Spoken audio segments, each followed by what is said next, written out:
అనంతపురం జిల్లా రాజకీయాలను సాధించిన అనంతపురం జిల్లాలో ప్రతిసారి ఎలక్షన్స్లో టికెట్ల కేటాయింపుల్లో మీ పాత్ర చాలా కీలకంగా ఉంటుందంటున్నారు. ఇది వాస్తవమా కాదు? టికెట్ల కేటాయింపు అనేది తెలుగుదేశం పార్టీలో శాస్త్రీయమైన పద్ధతుల్లో ఉంటుంది. నాకు తెలిసి తెలుగుదేశం పార్టీలో పలానా వ్యక్తి నమ్ముకుంటే, లేకపోతే పలానా వ్యక్తి చెబితే పలానా వ్యక్తికి టికెట్ వస్తుంది అనే సమస్య ఉండదు.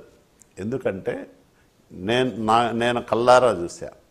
స్వయంగా ముఖ్యమంత్రి గారు ఒక అభ్యర్థికి 2009లో ఒక టికెట్ ఇవ్వాలనే సందర్భం వచ్చినప్పుడు మమ్మల్ని అందరినీ కూర్చోబెట్టి పలానా నియోజకవర్గంలో ఒక అభ్యర్థిని మన పార్టీకి బాగా సహకరిస్తున్నాడు, అతనికి మనం టికెట్ ఇద్దామమ్మా అని అన్నప్పుడు మేమందరం కూడా జిల్లా నాయకులు ఒక అభిప్రాయం వ్యక్తం చేస్తే మళ్ళీ ఆయన అనుకున్నది కూడా సైంటిఫిక్గా ఏది ఉంటే అదే చేస్తాడు తప్ప ముఖ్యమంత్రి గారు వ్యక్తిగతమైన మీరెక్కువ నేను తక్కువ అనేది ఉండదు. చంద్రబాబు నాయుడు గారి దగ్గర ఎవరు ఏ స్థానానికి అర్హులో లేకపోతే సూట్ అవుతారో ఆ స్థానంలో వాళ్ళని పెడతా ఉంటారు.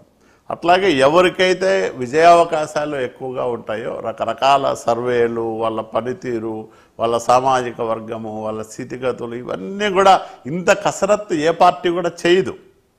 పైరవీళ్ళకి ఆస్కారం ఉండదు టికెట్ల విషయంలో. లేకపోతే ఎవరో ముఖ్యమంత్రి గారికి చెప్తే ఆయన పలానా వాళ్ళకి టికెట్ ఇస్తారనే సమస్య ఉత్పన్నం కాదు మా దగ్గర ఎప్పుడు కూడా. అట్లా ఎవరైనా నేను పలానా వాళ్ళకి టికెట్ ఇప్పించినానని చెప్పుకుంటే అంతకంటే భ్రమ ఇంకోటి ఉండదు, అబద్ధం కూడా ఇంకోటి ఉండదు. నేనైతే పలానా వ్యక్తికి టికెట్ ఇప్పించినాను ఎవరికి ఎప్పుడు చెప్పలేదు. నేను ఇప్పించే శక్తి నాకు లేదు. ఎందుకంటే వాళ్ళకి ఆ అర్హత ఉంటే, ఆ అవసరం ఉంటే పార్టీకి ఇతనైతే పర్ఫెక్ట్ క్యాండిడేట్ అనుకుంటే ఖచ్చితంగా వాళ్ళకి అవకాశాలు వస్తాయి తప్ప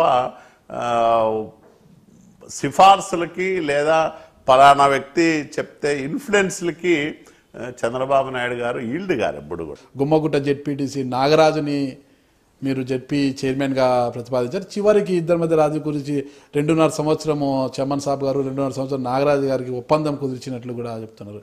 అంటే ఆ పరిస్థితులలో మీ మధ్య ఉన్న రిలేషన్ ఎలా ఉన్నింది? ఏం లేదు. మాకి జిల్లా పరిషత్ ఎలక్షన్లో వచ్చినప్పుడు కూడా